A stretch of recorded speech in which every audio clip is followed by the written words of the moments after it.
RexP1's my Star Wars inspired Droid's dome needs to rotate. I also want the body to rotate between a laid back drive position and a more upright position for security purposes. Then some theatrical lights and potentially a few more bits. So let's combine a few of the ideas from my previous videos and create a new driver PCB for RexP1, my modular droid. Hi, I'm John, your concierge to the world of the Raspberry Pi Pico, Pico 2, robotics, IoT and other fun tech. Please remember to subscribe and join the community. So the dome will be 360 rotating, and that means a stepper motor driver for that. The tilt I'm planning for the droid itself will be a bus servo, and this nearly works, and there's a story behind that and I will tell you, but the PCB was a successful part of the project. The coding also works, it's the mechanics where I fell down. Stay tuned to find out more. If you like this video and it helps your learning or your projects, then why not drop me a cash tip using that super thanks button below the video, or alternatively there's also a payment link in the description. Please hit the like button and the video and subscribe for more. This video is sponsored by PCBWay. PCBWay are a great PCB fabrication house as well as doing some other things. And it's that PCB fabrication that I needed to help me on my journey with RexP1 here. So our friends at PCBWay fabricated the board for this design. They could also do things like 3D printing, which might be very useful for actually building the body of RexP1 as well as doing things like sheet metal and indeed full PCBA assembly work. So go check out PCBWay, they're really helpful for your projects. So this video is going to build off a couple of other videos that we've done already.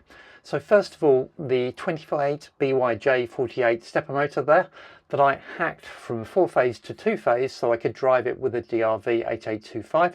That's what I'm going to use to rotate the dome. And then these servos over here, that's what I'm going to try and use to actually tilt the body. And they're bus servos, and I did a video showing how I could ditch the controller for those and actually control them directly. Plus I'm going to add a little bit of magic from ROS 2 plus some WS2812B LEDs to give a little bit more life to RexP1. Now all of the code and models and everything that I'm building for this project should be over here on Droid 2025. Now it is a work in progress, so not everything is always up to date there, and I know the STL files, for example, are all missing at the moment and I do need to get them there, but please pester me and I will get stuff there. But it is a work in progress, so they are going to fluctuate over time. So let's start by looking at how did I build the rotation of this dome. And as you can see, he's quite a gentle rotation, but then that's the animation. What it can actually do, well, that's of course slightly different. Can't actually go that fast, and I'll show you why. But let's have a look at how I built that. So of course it's all built off stuff I've done previously. It's off me using a 28BYJ48 stepper motor. Well, that's what it is at the moment. As I add things into the dome, it's possible I might actually have to upgrade that servo to, or stepper motor to something that's a little bit more powerful. But I've got a DRV8825 driver in there, so I can quite easily switch that 28BYJ out and put in a NEBA 17, for example, to give me a lot more power if I needed to do so. Now when I showed this to you previously, I placed it using one of the stepper driver boards that actually makes everything slightly easier to use with a breadboard. Now of course I'm not going to use that this time. I'm going to completely ditch that and we are going to drive this stepper motor directly. Now the stepper motor has been altered. It is been adjusted to be just 2-phase rather than 4-phase because I've taken out those center wires and I've cut one of the tracks on the PCB. I've got a video showing you how to do that. So the stepper motor driver, this DRV8825, requires quite a bit of configuration and setup just to make sure you've got it right. And so there are things like reset needs to be pulled high. The sleep needs to be enable, first of all, actually needs to be pulled low, and sleep needs to be done something with, and we're going to use sleep. So I'm going to use sleep because I want to save power. So I think the dome's fine to just leave unpowered. It's not going to start drifting and falling around. So I'm actually going to use the sleep function and place that across to my microcontroller so I can just, when it's not moving, turn off all the power. We then have step going in there, which every time we have a pulse, the stepper motor will turn one step. We've got the direction of that, and then we've got the micro steps set up there. M0 to M1. So instead of moving a full step, you can actually go into up to a 32nd of a step, which is quite useful. So I use that a bit in order to adjust speeds. And over on the right hand side, we've got the output from to the stepper motor itself. Now 3 and 4, the connections appear to be reversed. And why have I done that? Well, that's just so that actually things cleanly go from the connections coming out of the chip over into the connector going into the stepper. So I did that later on and suddenly realized it would be easier for me if I crossed those two connections. So that's what I did. These are then going to go back up onto our RP2040. And you can see the connections here. So step is connected on GP2, and it's also connected on GP3 because I'm going to use the PWM mechanism on the RP2040 to actually send the steps. So, but I need to know where the stepper motor is and how many steps it's had out. So I'm going to calculate that by actually just having a callback coming from a second GPIO, which is basically going to just monitor what's going out. So every time it falls, I will get an interrupt signal and be able to count and take action.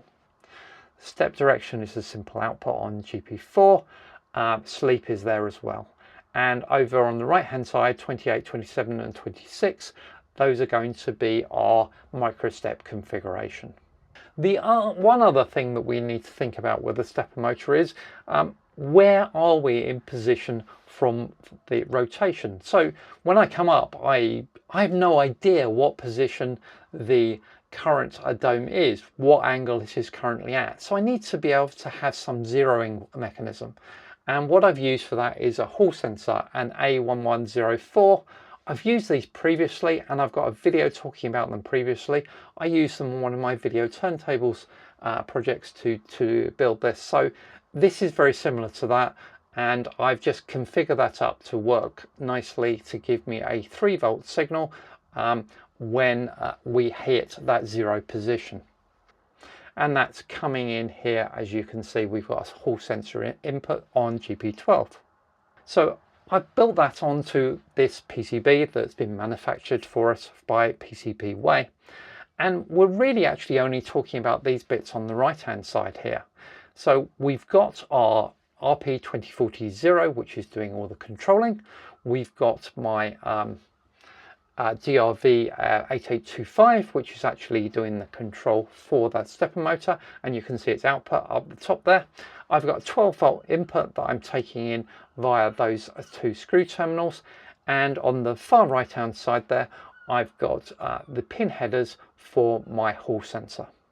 Now of course RexP1 is a ROS2 and a micro ROS robot, so the code for this has all been enabled via micro ROS in order to do the control. So how have I set things up? Well, over on the repository in firmware, we've got a new firmware project called NEC, and it's in NEC that I'm doing all the work.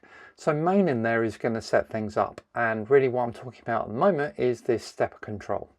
So we're creating a new stepper object, and we're going to tell it where the GPIO is for step direction, step detect. Remember, I'm looping step back so that I can read it back, and the Hall sensor, what the input is from that. And I can give all of that to our step object as we're creating it. Then I'm actually going to give it the micro step controls as well. So those M0, M1, M2 GPIOs, so that it can actually adjust microstepping as needed. And finally, I need to tell it what its sleep pin is, so that basically when the dome isn't moving, it's actually going to turn everything off and go to sleep, so I'm not actually dragging too much power. And finally, I calculated how many full steps, 32 times that for microsteps, which actually the unit's counting in microsteps, but anyway, that's the number of steps that we will actually have in a 360 rotation. So that I'm going to give it as well. And then finally, I'm going to tell it to go and find its zero position. So it's basically going to find where the Hall center is and stop at that point. And I need to actually do a little bit of work here to keep watching where it's up to until it finds it. Once it's got to zero position, everything's up and running, then we can start actually doing some work. And we do that by basically just adding this as a joint to my joint agent, adding it, giving it a stepper, and telling it to that it is an entity within my micro-ROS bridge, which means it can then actually publish joint state and take joint jog messages. So let's have a quick look at what we've got in these classes. So the stepper class is really what's doing most of the work, and it's what's actually able to move by step, move two step, move two radians, all of those sorts of controls. Really, actually, what I'm going to do with most of my commands when I'm commanding it is to tell it to move to an angle in radians, a direction I want it to move in, and then whether the amount of time I want to take for it to get to that target position. And that's the one I'm using most of the time. The other thing I suppose I'm using is calling the get pos radians, so I'm getting its position back. And that's what I'm using to actually work out and publish the position back to the world of ROS. What else is here that we should think about and worry about? The configuration routines we've talked about. It's obviously using some callbacks, so there is a GPIO callback in here so that we can call back on that event and know that a pulse or a step has been triggered and requested on the stepper motor, and that's going into this routine, and that's what's basically calculating where we are in terms of steps, where we are in terms of radians, and how that's all looking. So that's what the stepper function's all doing. The other one I guess we should talk about is the joint agent. And joint agent is really taking the basic stepper functionality and just positioning it in ROS world, and it's positioning it using two separate what do I want to say, the pub sub topics. So we have the ability to publish the joint state, so where the position of the dome is up to in terms of radians, and we're also taking back information in terms of a joint jog to say actually where should we be moving to. And this is set up as much as I've done on other projects, and you know, we did for the wheels on this project. It's all very, very similar code in here. So the handle subscription messages, so this is where we're going to get the messages in to do things. So if that is a dome rotate message or a joint jog message, if it's actually the same on our joint neck name of our joint, make sure, because I'm going to actually publish multiple joints on this particular message, then I can check to see if it's got a velocity information. So do we want the neck to just turn at a particular velocity? To be honest, I'm not actually doing that. Or has it got a displacement? Displacement is what I'm going to use. So a joint jog message has both a potential for velocity, a displacement, and it also has a duration. So if it's got a displacement, I'm expecting it to have a duration, because what I'm basically going to tell it to do is to move to that position in radians in that amount of time. There's a bit of maths I've put in here because I'm trying to work out which direction I should go. So it's trying to work out which is the closest direction, clockwise or counterclockwise, in order to get to the target position. Then it will go that way, and it will give it the time to move. And that's what it's doing really there. There we go. That's how I'm basically controlling rotations on the dome. From a mechanics point of view, the dome is actually sitting on top of a Lazy Susan bearing that I just bought off of Amazon. They're nice and cheap, much cheaper than actually buying an industrial bearing. And then I'm using a 3D printed cog and gearing to actually drive that. And that seems to work reasonably reliably. So the tilt mechanism is based on a bus servo, and then a gearing drive to actually drive the whole body round as it's doing here. Now, I've previously looked at how to configure the bus servos to be driven directly from a RP2040 board, and I'm using exactly the same mechanism here. I'm basically driving it transmit and receive, because it's a UART protocol, through a level shifter. And then I'm using a diode as well, just to protect the servo or protect the chip from any talk back. In actual fact, looking at this, I've actually got the diode the wrong way around, which explains some problems I had with the board design. But oh well, I make mistakes. Fixing a diode and turning it the other way around isn't the end of the world.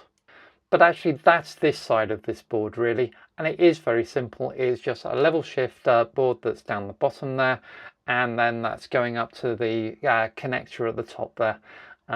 Easy, very simple stuff to be able to control these servos. The other thing I did actually put on here was some traditional servos, so the PWM controlled servos. And I've got a few outputs here, 1, 2, 3, 4, 5 servos.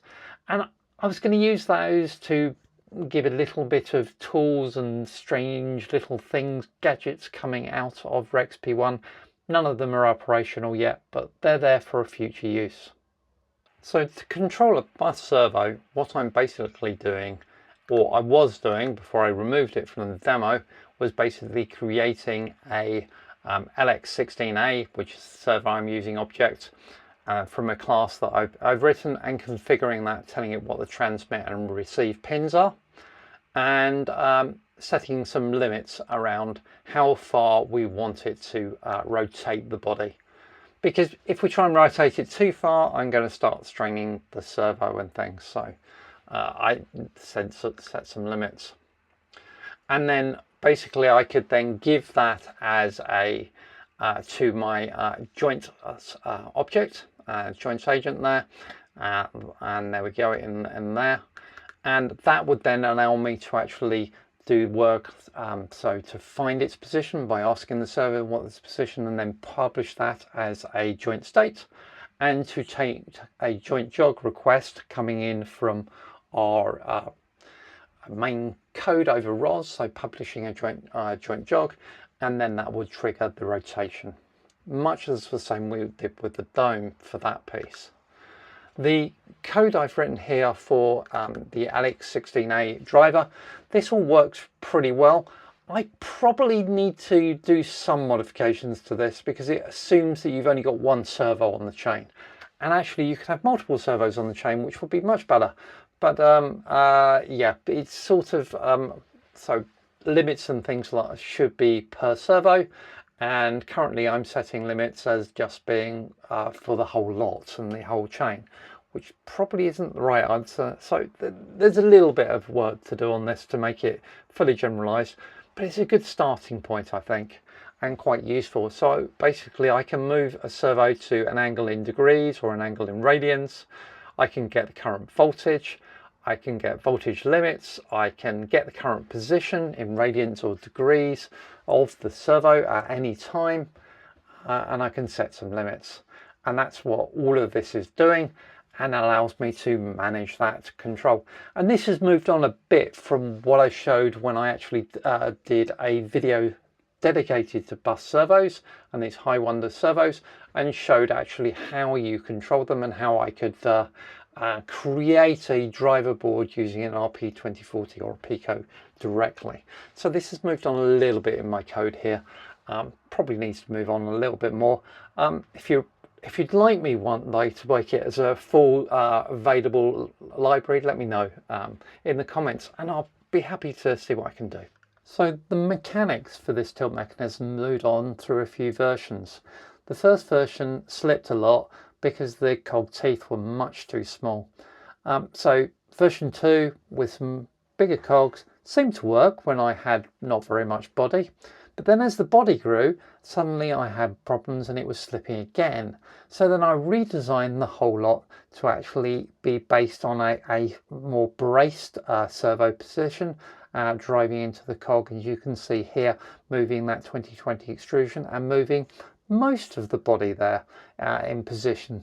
So that seemed to all work really, really well, up to the first time I tried to actually take this to a demo, where at some point I tipped over the robot and I actually smashed one of the gears.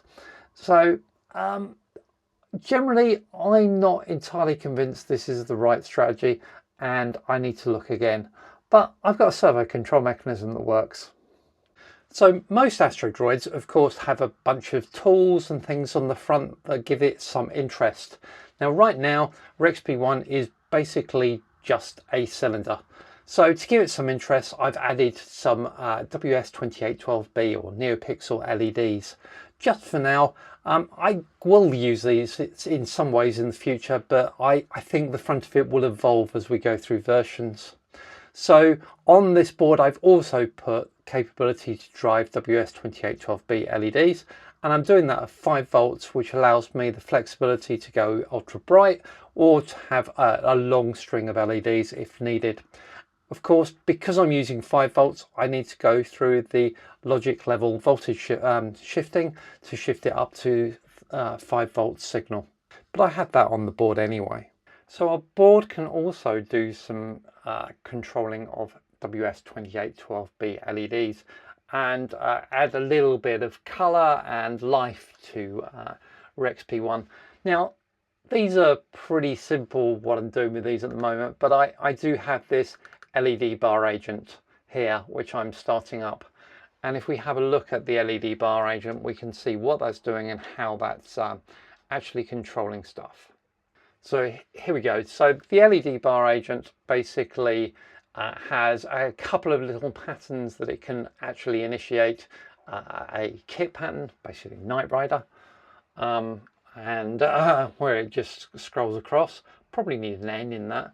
Do I? Hang on, no, Knight Industries 2000, no, that's correct.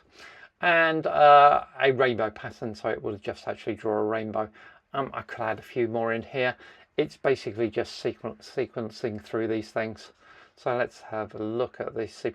Oh, actually, before I do that, so basically it's a NeoPixel driver or a WS2812B driver, and I'm using the library I often use, Pico LED, to do that. And I'm setting that all up here, giving it what pin we're using, what LED bar, LED to use, etc.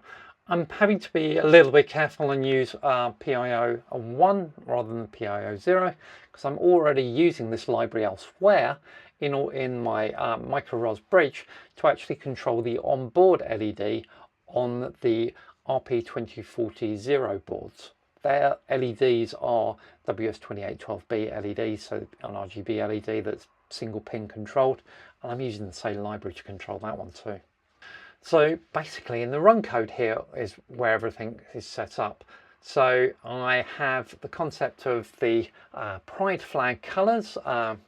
It was Pride month when I was demonstrating this, so I used Pride colours. So I've got all of the Pride colours here set up, and then I basically can first of all set us into Pride colour 5 in the flag, and put that up while we do a setup, and then we're basically going to keep switching between the kit pattern and the rainbow pattern.